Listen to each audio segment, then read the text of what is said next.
And by the way, I did write a book. I don't know if you guys know. I wrote a book about my spiritual journey.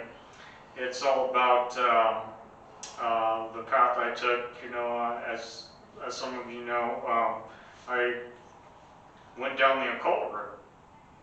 So I delved into a lot of magic, and I did some ghost chasing and stuff like that, and experienced some interesting things.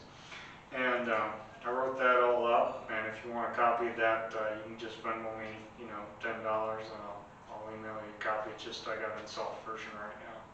So yeah, of course I'll put that description or I'll put that in the description below how to do that. Of course, just all right.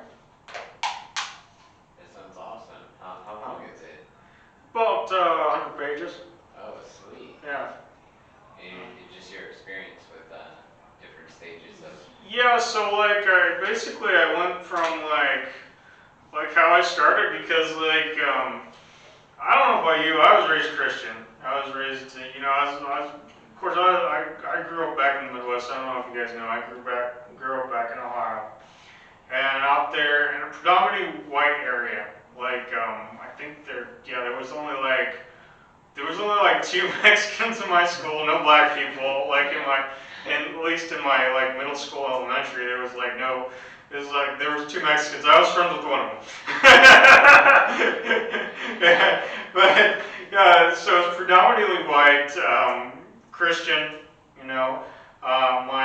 My dad was Methodist and my mom was a Lutheran, and so I kind of balanced between the two. I called myself a Lutherdist.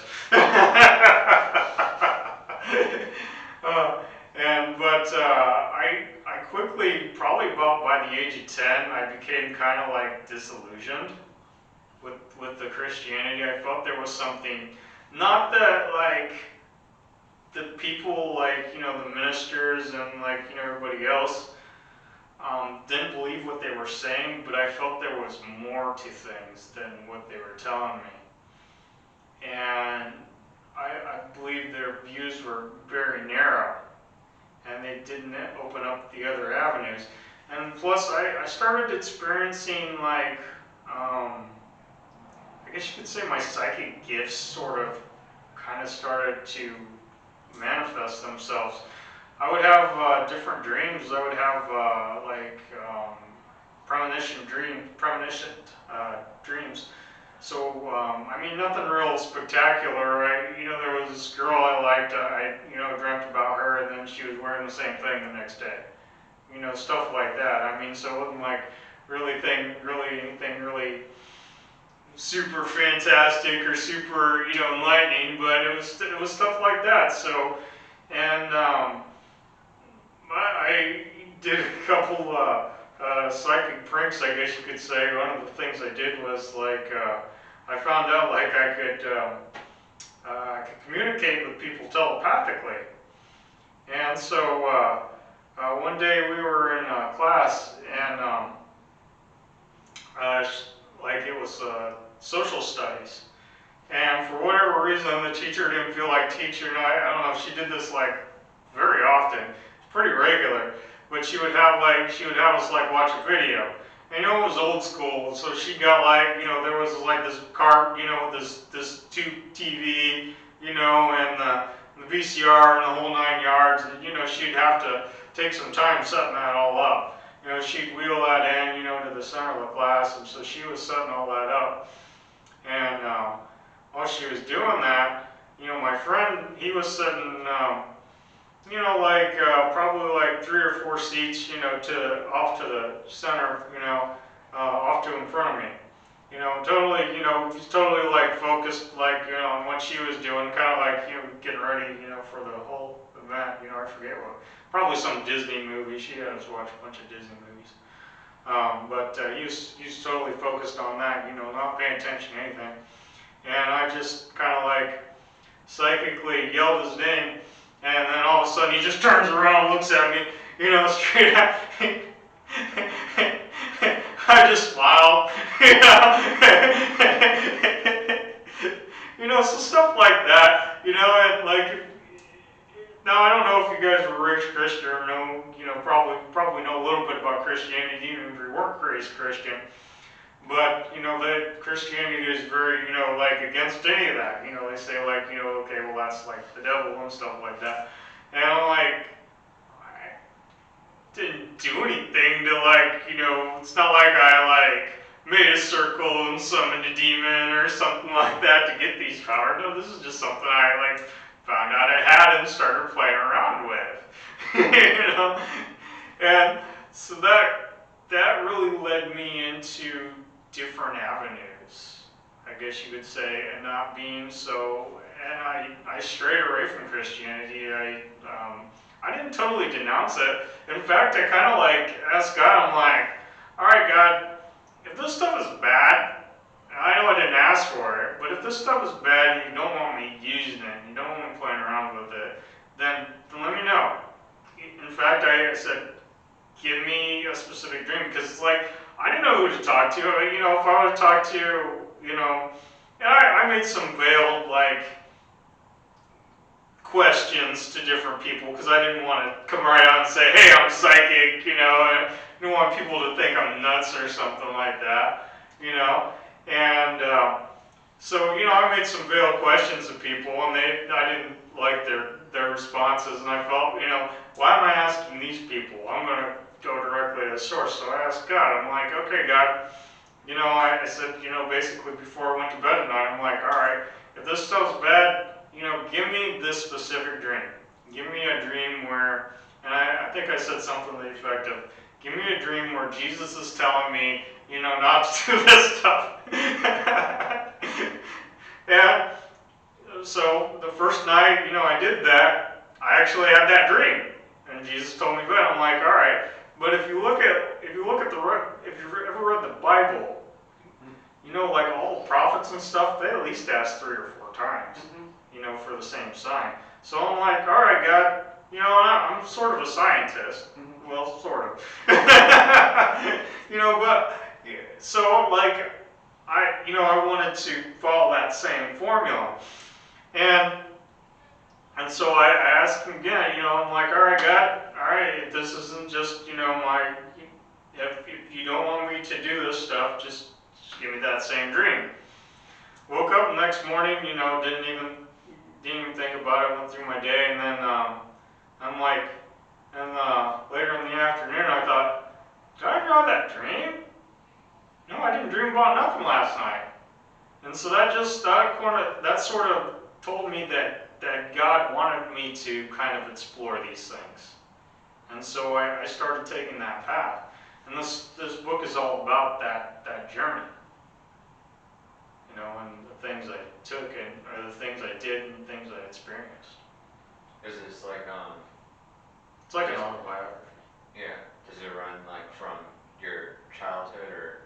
No, it goes all the way through the time, almost to the time when I wrote the book. Oh, okay. Yeah. Wow. So, significant portion of my life. Yeah, that's awesome. Yeah.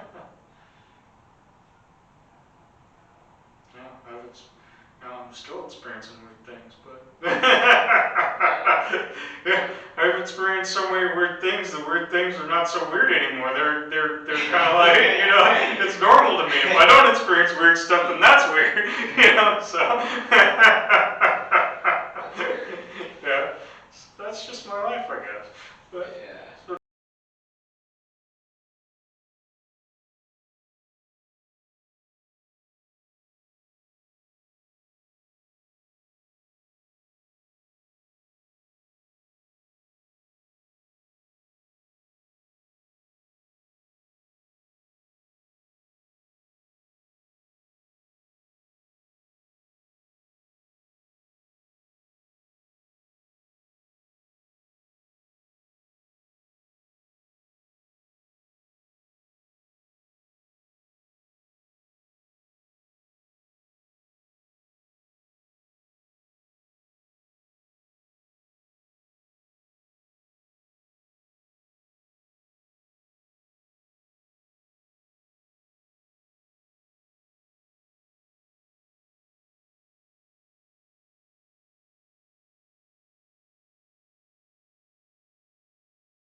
And this is going to be like, this area is going to be my kitchen, and then the hills along both sides of it, and it's going to cover up over it. And then I'm going to have this entryway right here, so I'm getting light from this side, I'm getting light from this side. So this side is going to be, this wall is going to be totally exposed to air, and only this door is going to be, exposed to the air. The rest is going to be covered by earth. I'm going to have 3 feet of earth on top. Oh, cool. Yeah, and he did a lot of his stuff with because his area was very wooded. I'm going to use stone. I guess I'm going to become a mason. I'm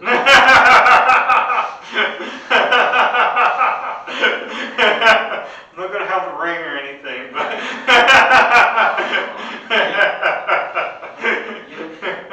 You have a hobbit house. yeah. Yeah, if you look at if you read have you ever read the book The Hobbit? He has he has windows on the side of his house too, and they built into hills and stuff. So he just like the what was his name? Bilbo Baggins. Yeah, Bilbo Baggins. He had light on different sides. Yeah. Sounds like he kind of followed Mike's method. Yeah. I think he predated Mike though. It's a really smart architectural design. Really, I mean, it's Yeah. not only it's very insulated. You could use the top to like a garden or whatever too for your. Exactly. Yeah. It's somewhat head and stuff. So that's So are you gonna have some sort of plumbing, or how's that work? oh yeah, I'm gonna have plumbing. I'm gonna have a whole 9 yards eventually. Yeah. Oh man, Yeah. I could already see it. It's gonna be awesome.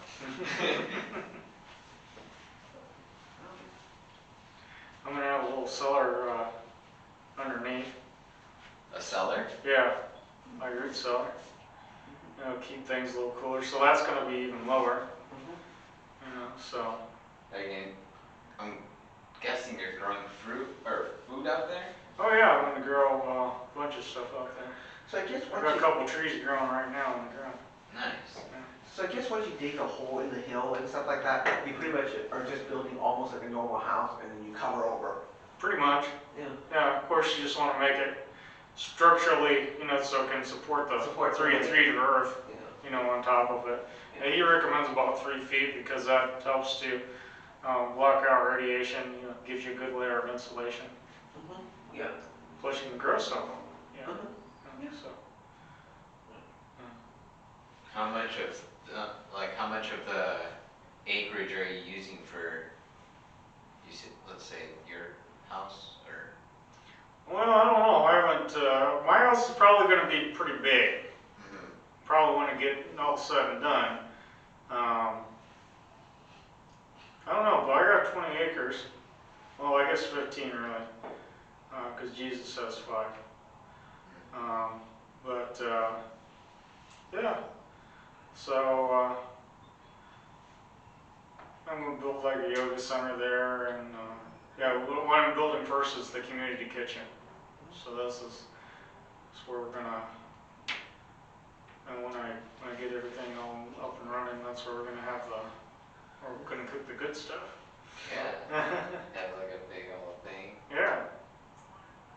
Well, It was kind of inspired by the way Ramdas did it. He's got a nice, because I always like after you do, like yoga, sitting down and have that communion.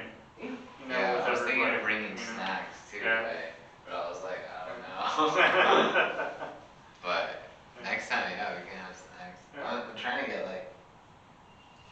maybe just like a little camping stove or something, just to Okay. keep food warm, Yeah. or something. Or maybe some sterno or something. well, they have those like burgers with the that uses like the mini propane, the tiny propane thing. Yeah, they call that sterno. Oh, okay, yeah, I was gonna say because you see those in like restaurants and stuff. Mm-hmm. Yeah, something like that. sounds so awesome. It's gonna be so fun. Yeah. I still need to go check it out. Yeah.